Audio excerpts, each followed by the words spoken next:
जैसे कि सफेद रसगुल्ले की चाशनी में कोई ना काला रसगुल्ला रख दिया, उस तरीके से देख रहे हैं। गुलाब जामुन के ऊपर, वो भी गुलाब जामुन के ऊपर।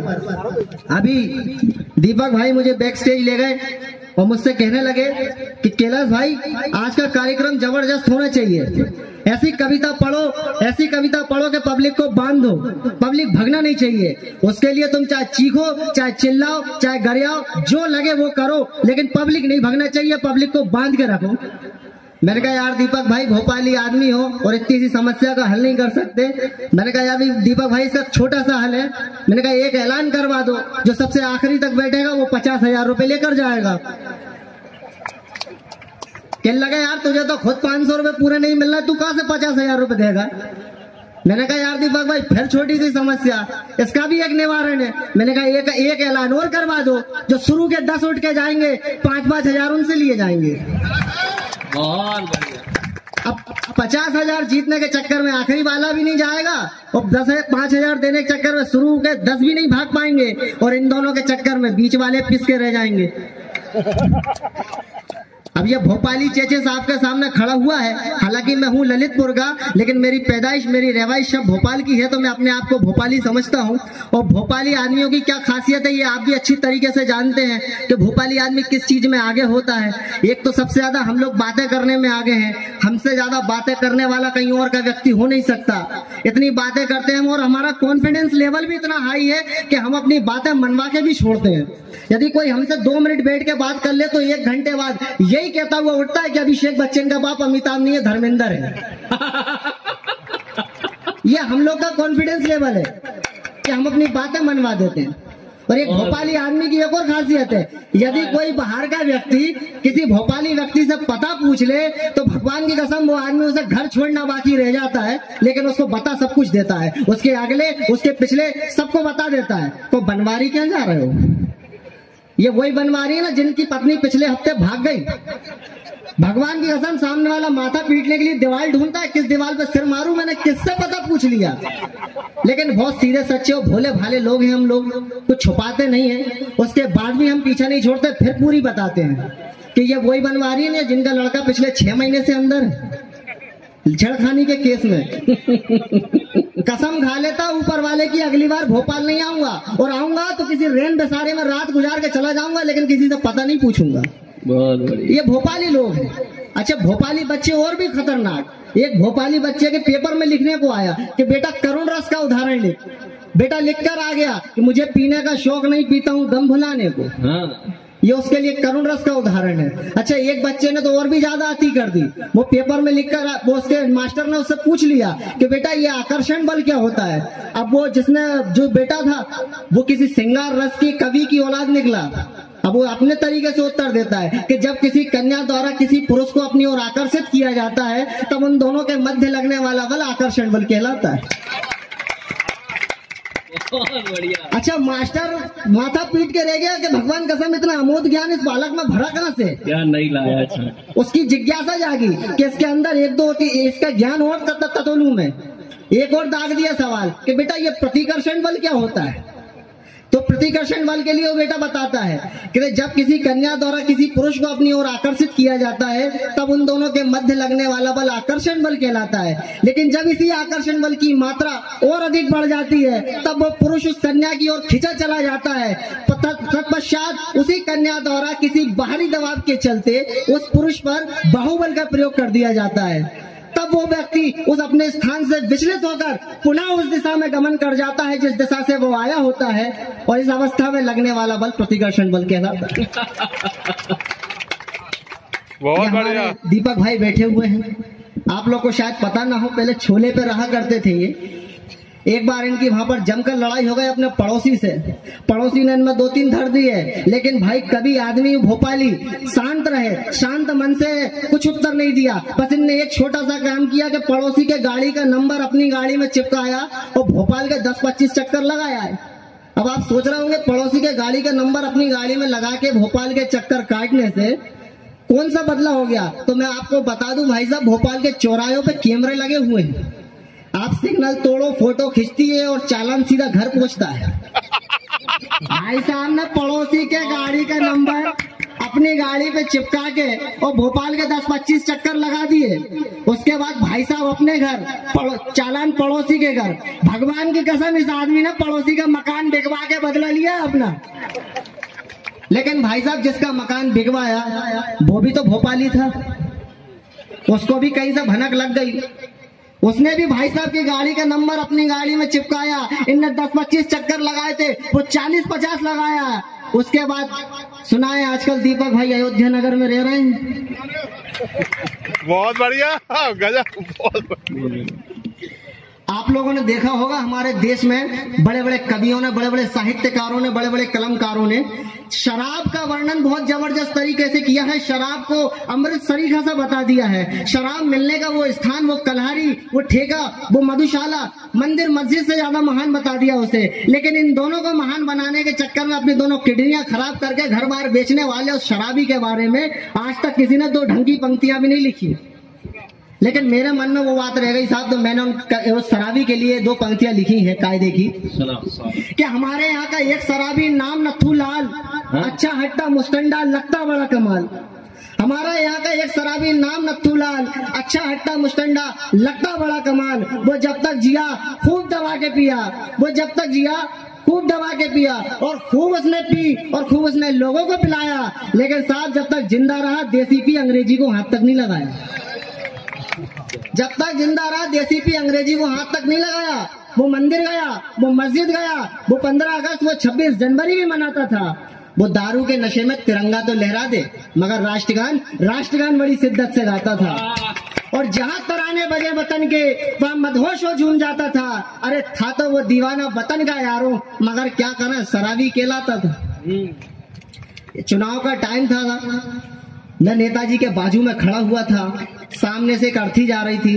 अब कभी हृदय है मेरे मन में रह गया, सामने से जाती हुई अर्थी को देखकर मैंने नेताजी से कहा कि नेताजी ये बेरोजगारी में पढ़कर ये देश गलत धंधों पे जा रहा है, कि बेरोजगारी में पढ़कर ये देश गलत धंधों पे जा रहा है। फिर नेताजी तुम्हारा 1 वोट कम हो गया, वो देखो 4 कंधों पे जा रहा। अच्छा नेता हमसे बड़ा वाला, वो हमें फौरन जवाब देता है, कुछ भी किसी का उधार ना रखे, फौरन जवाब देता है कि जिंदगी और मौत पर किसका बस है, किसका हक है, कि जिंदगी और मौत पर किसका बस है, किसका हक है। अरे कैलाश वो मर गया, उसे मर जाने दे, वो वैसे भी कौन सा अपना समर्थक है। बहुत बढ़िया। अभी हाल ही में हमारे देश में चुनाव, नोटबंदी हुई साहब, सबके पैसे गए, मेरे अकेले के नहीं गए। और उस समय लोगों के मुरझाए हुए चेहरों को देख के तो साहब मेरी कविता ही निकल पड़ी। उस समय को दर्शाती हूँ मेरी 4 लाइनों की कविता कि आज भरी है जेबें सबकी पर मुंह लटके लटके हैं। आज भरी है जेबें सबकी पर मुंह लटके लटके हैं। जमाखोरों के हाल हैं ऐसे जैसे फांसी पर अटके हैं। वो एक जमाखोर बोला मुझे यार कैलाश ये तो बता, वो एक जमाखोर बोला मुझे यार कैलाश ये तो बता, और काले धन को सफेद करना है कुछ पता। तो साहब मैंने जो उसको उत्तर दिया, यदि आपको अच्छा लग जाए तो मेरे को आशीर्वाद स्वरूप तालियां दीजिए कि आज भरी है जेबें सबकी पर मुंह लटके लटके हैं। जमाखोरों के हाल हैं ऐसे जैसे फांसी पर अटके हैं। वो एक जमाखोर बोला मुझे यार कैलाश ये तो बता, और काले धन को सफेद करना है कुछ पता। तो मैंने कहा कि तेरे जैसे जमाखोर अब भरी गर्मी में भी कांपेंगे, और लगा दिया तू काले धन को, दोनों मिलकर तापेंगे। बहुत बढ़िया, वाह वाह। मैं गला खींच रहा हूँ।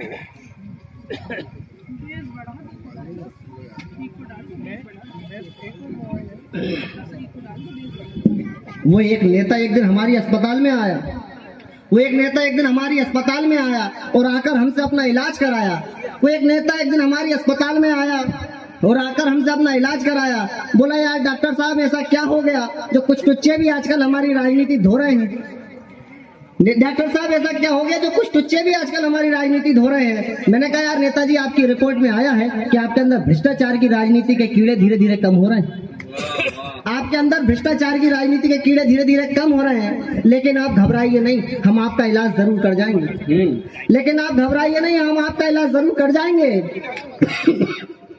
एक घोड़े के इंजेक्शन तो लगेगा, या तो आप ठीक होंगे या तो आप मर जाएंगे। एक घोड़े के इंजेक्शन तो लगेगा, या तो आप ठीक होंगे या तो आप मर जाएंगे। बोले यार डॉक्टर साहब घोड़े का इंजेक्शन तो घोड़े को लगाया जाता है, बोले यार डॉक्टर साहब घोड़े का इंजेक्शन तो घोड़े को लगाया जाता है। तो हमने कहा नेताजी ऐसी बात नहीं है, थोड़ा सा दवाई कम कर दो तो ये गधे के भी काम आता है। वाह, तो तुम्हारे काम आ चुका है। बिल्कुल। इस सदन का सबसे छोटा पत्नी पीड़ित व्यक्ति मैं बैठा हुआ हूँ, मेरे से बड़े बड़े यहाँ बैठे हुए हैं। और एक दिन भगवान की विशेष कृपा मेरे ऊपर हुई, मेरी पत्नी का मेरे से बोलचाल बंद हो गया था। और कैसे बंद हुआ, क्यों बंद हुआ, ये मैं आपको दर्शाता हूँ मेरी कविता के माध्यम से। स्वागत। कि शांति और सन्नाटा तो हमारे घर में इस कदर छा गया है, कि शांति और सन्नाटा तो हमारे घर में इस कदर छा गया है, और देखकर इस वातावरण को हमें बड़ा आनंद आ गया है। हुआ यूं, कल पत्नी ने अंधेरे में होठों पे लगाने को वैसलीन की डिब्बी मांगी। हुआ यूं, कल पत्नी ने अंधेरे में होठों पे लगाने को वैसलीन की डिब्बी मांगी, पर हमने भी चुपचाप से उन्हें फेविकॉल की डिब्बी थमा दी। वाह। पर हमने भी उन्हें चुपचाप से फेविकॉल की डिब्बी थमा दी। अब तो हमारे घर में एकदम आनंद ही आनंद है, अब तो हमारे घर में एकदम आनंद ही आनंद है। और फेविकॉल लगाने के बाद से उनका मुंह पूरी तरह से बंद है। वाह। लेकिन साहब हमारी पत्नी को हमारी खुशी जरा भी नहीं भा रही है। उनके मुंह बंद होने के बाद जब वो हाथ पैर चला रही है। वाह। और किस्मत तो हमारी इस कदर फूट चुकी है यार, क्या बताएं आपको, पत्नी सुबह से हमें 10 बार फूट चुकी है। और हाल ऐसा होगा ये मैंने ना जाना था।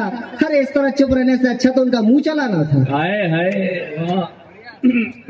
अच्छा आपने देखा होगा कुछ लोग अपने काम में कुछ ऐसे रम जाते हैं, वो अपने काम को हर जगह दोहराते हैं। वो एक बैंक कर्मचारी तो बरमाला के समय ही अड़ गया और भूलकर अपनी शादी अजीब सी जिद पकड़ गया। भाई एक बैंक कर्मचारी तो बरमाला के समय ही अड़ गया और भूलकर अपनी शादी अजीब सी जिद पकड़ गया और कहने लगा कृपया कर मंच पर इस तरह से भीड़ न लगाइए, तो बरमाला अगर डालना है तो एक एक करके आइए।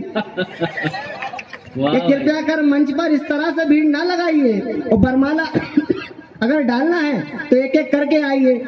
वो सुनकर इतना लोग उस पर टूट पड़े थे सारे, और सबने मिलकर एक एक करके जमकर जूते मारे।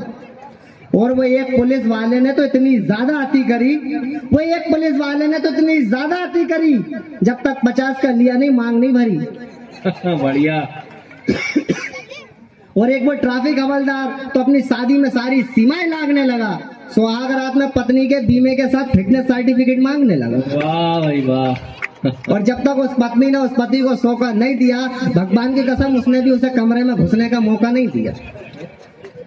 और आइए मैं एक ऐसी कविता सुनाता हूँ, आप लोगों ने देखा होगा, झंडे वाली सुना, झंडे वाली, कि चुनाव के टाइम पे अलग अलग पार्टियों के लोग जब प्रचार करते हैं तो अपना अपना अलग अलग तरीका होता है, और सब लोग मकानों पे लोगों की जनता के घरों पर झंडे लगाते हैं। अब वो तो चले जाते हैं झंडे लगाकर, लेकिन उन झंडों का लोग कैसे इस्तेमाल करते हैं ये किसी को नहीं पता। मैं भोपाली आदमी हूँ, मैंने कैसे इस्तेमाल करा मैं ये आपको बताना चाहता हूँ। शायद मेरी इस्तेमाल करने के तरीके को सुनकर आपको भी याद आ जाए कि ये हमने किया था कि नहीं किया था, तो मैं उसको दर्शाती हूँ मेरी कविता। कि देश में जब भी चुनाव हुआ तो चुनाव प्रचार जोरों पर था, और चुनाव प्रचार का सारा जिम्मा नामी ग्रामी चोरों पर था। कि देश में जब भी चुनाव हुआ तो चुनाव प्रचार जोरों पर था, और चुनाव प्रचार का सारा जिम्मा नामी ग्रामी चोरों पर था। वो एक भ्रष्टाचारी नेता को दूसरे भ्रष्टाचारी नेता का प्रचंड बहुमत धो गया। वो एक भ्रष्टाचारी नेता को दूसरे भ्रष्टाचारी नेता का प्रचंड बहुमत धो गया। अपना काम तो छत पे लगाए हुए झंडों से ही हो गया। वाह। अपना काम तो छत पे लगाए हुए झंडों से ही हो गया। और कविता अब शुरू होती है कि नेतागिरी को नेताओं ने एक झोल बना लिया, कि नेतागिरी को नेताओं ने एक झोल बना लिया। हमने झंडा उतारा, सिला और तकिए का घोल बना लिया। हमने झंडा उतारा, सिला और तकिए का खोल बना लिया। वो उस दिन देखे में बड़ा ही गजब का चमत्कार लग रहा था। वो तकिया नहीं, गठबंधन की सरकार लग रहा था। वो तकिया नहीं, गठबंधन की सरकार लग रहा था। और हनुमान चालीसा पढ़ना पड़ता है साहब, तब जाकर मैं उस तकिए पे अपना सर रखकर सो पाता हूँ। एक करवट लेते ही मैं सत्ता पक्ष का, तो दूसरी करवट लेते ही मैं विपक्ष का हो जाता हूँ। वाह भैया वाह। एक करवट लेते ही मैं सत्ता पक्ष का, तो दूसरी करवट लेते ही मैं विपक्ष का हो जाता हूँ। और एक झंडा और उतारा हमने और सिला और एक अच्छी सी शर्ट बनाई। एक झंडा और उतारा हमने, सिला और एक अच्छी सी शर्ट बनाई। ठंड पड़ रही थी जोर से तो अपने कुत्ते को पिनाई। एक झंडा और उतारा हमने, सिला और एक अच्छी सी शर्ट बनाई। ठंड पड़ रही थी जोर से तो अपने कुत्ते को पिनाई। वो झंडा अपनी राजनीति का पूरा रंग छोड़ रहा था। वो झंडा अपनी राजनीति का पूरा रंग छोड़ रहा था। आज तो हद ही हो गई, हमारा कुत्ता काटने को हमारे ही पीछे दौड़ रहा था। बहुत बढ़िया। आज तो हद ही हो गई, हमारा कुत्ता काटने को हमारे ही पीछे दौड़ रहा था। वो कुत्ता घर में ऐसा गजब का तांडव मचा रहा था कि खुदा की कसम विधानसभा की पूरी उठापटक का मजा हमारे अपने घर में आ रहा था। वाह भैया वाह। और एक झंडा और उतारा हमने और लाकर अपनी पत्नी के गले में डाल दिया। न जाने उस झंडे ने ऐसा क्या कमाल किया, वो एक घरेलू सीधी सादी महिला को ऐसा राजनीतिक बल दिया, जैसे नेता दल बदलते हैं उसने पति बदल दिया। वाह बहुत बढ़िया, वाह वाह वाह।